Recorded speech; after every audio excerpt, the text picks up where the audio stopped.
Tendance, mon ami, chaque soir en ouverture de Smart Bourse, Pauline Gratel est avec nous et vous apporte les infos clés du jour sur les marchés. Bonsoir Pauline. Bonsoir. On va parler évidemment de la micro et des résultats qui animent cette séance. Évacuons d'abord le sujet de la Réserve fédérale américaine. Oui, après 3 baisses consécutives, la Fed a opté pour le statu quo. Maintenant, ses taux directeurs dans une fourchette entre 3,5 et 3,75%. Cette décision est loin d'être unanime. 2 membres ont plaidé en faveur d'une nouvelle baisse des taux, mais Jérôme Powell refuse de céder à la pression de Donald Trump. Il pointe une économie solide, un chômage stable et une inflation en repli.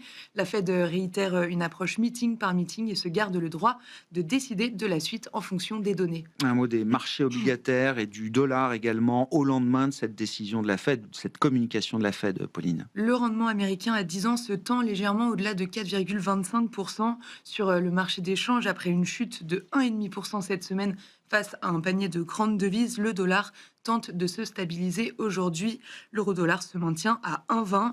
Enfin, sur les métaux précieux, énorme volatilité. Après avoir atteint des niveaux records, l'or, l'argent et le cuivre se sont retournés de manière spectaculaire. Ouais, effectivement, des positions qui semblent se déboucler sur ces métaux précieux et sur le cuivre également, et le dollar d'ailleurs qui se raffermit un petit peu à l'occasion de ces débouclements de positions. L'euro-dollar se traite plus proche de 1,19 désormais que 1,20. Du côté des indices actions aux États-Unis, c'est bien sûr la microéconomie et les résultats qui font vibrer cette séance. Oui, c'est le Nasdaq avant tout qui attire l'attention avec une baisse de 1%, alors que les investisseurs arbitrent les publications de 3 des 7 magnifiques. Pour Microsoft, la sanction est sévère. Le titre plonge de 10% à l'ouverture malgré des résultats solides et supérieurs aux attentes au global. Néanmoins, les dépenses massives en IA sur fond de léger ralentissement de l'activité cloud passent mal visiblement du côté des investisseurs. Oui, à l'inverse, Meta explose les attentes avec une réaction de marché très positive. Oui, avec un chiffre d'affaires en hausse de 25% sur un an à 60 milliards de dollars.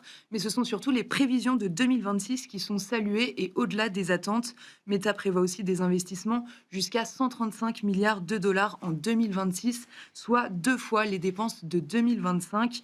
Le titre bondit de 10% à l'ouverture après avoir suscité de la défiance des investisseurs ces derniers temps. Un mot de Tesla également, le chiffre d'affaires est en ligne avec les attentes, même si le chiffre d'affaires est en recul sur le dernier trimestre de l'année écoulée. Elon Musk annonce un pivot stratégique tourné vers l'IA physique, notamment les robots humanoïdes, entre autres, et une restructuration de sa gamme de modèles Tesla en supprimant les modèles les plus chers et les plus haut de gamme. Le titre est un peu sanctionné d'ailleurs également après toutes ces annonces avec une baisse de 3% pour l'instant. En Europe, la tendance est également dictée par les résultats, Pauline. Oui, avec en premier lieu un DAX plombé par SAP qui dévisse de 15%.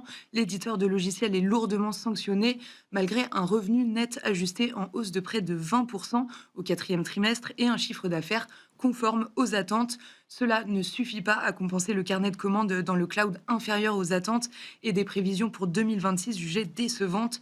Le DAX est en retard aujourd'hui avec une baisse de plus de 1,5%. Et puis le CAC, lui, est tiraillé entre les belles hausses des titres Schneider Electric ou encore Legrand et à l'inverse la baisse d'Eurofins Scientifique ou encore de ST Micro. ST Micro a d'abord évolué en tête du CAC 40, mais la tendance s'est complètement inversée dans l'après-midi. Le titre plonge de 5% en fin de séance, après une année 2025 compliquée, avec un bénéfice net en chute de 90%. Le 4e trimestre marque un retour à la croissance et ST Micro anticipe un rebond des ventes sur le début d'année. De son côté, Eurofins Scientifique trébuche également de 5%, malgré des résultats et des perspectives globalement solides. Quel sera le programme demain à l'agenda pour les investisseurs ? Demain, côté macro, en zone euro, on attend les premières estimations de croissance des différents pays pour le 4e trimestre, ainsi que les estimations d'inflation pour le mois de janvier. Côté micro, les investisseurs arbitreront les résultats d'Apple publiés ce soir après la clôture.